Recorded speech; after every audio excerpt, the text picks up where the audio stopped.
شاید میں غلط ہوں، لیکن میرے خیال میں سب سے زیادہ نقصان ان لوگوں کا ہوتا ہے جن میں کسی بات کو منع کرنے کی سکت نہیں ہوتی، جو نہ نہیں کر سکتے۔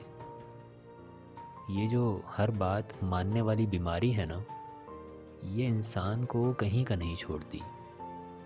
ہر کسی کی ہر بات کو مان لینا، کوئی ذرا سا زور دے اور اس کی خاطر چپ ہو جانا، کسی کی خاطر اپنی خوشیوں سے دستبردار ہو جانا، یہ چیزیں ہمیں ہماری زندگی میں بہت کچھ برداشت کرنے پر مجبور کر دیتی ہیں۔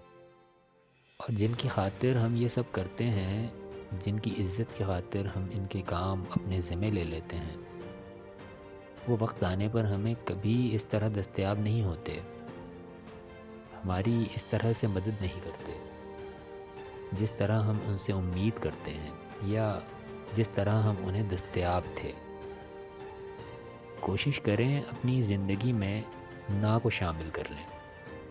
ہر جگہ پر ہاں کرنے، بات مان جانے سے ہم لوگوں کے لیے ایک بیکار سی چیز کی حیثیت رکھتے ہیں۔ جب کچھ ضرورت ہو تو لوگ کہتے ہیں وہ فلاں ہے نا، وہ منع نہیں کرے گا، لیکن لوگ یہ بھول جاتے ہیں کہ کچھ ضروریات ہماری بھی ہیں۔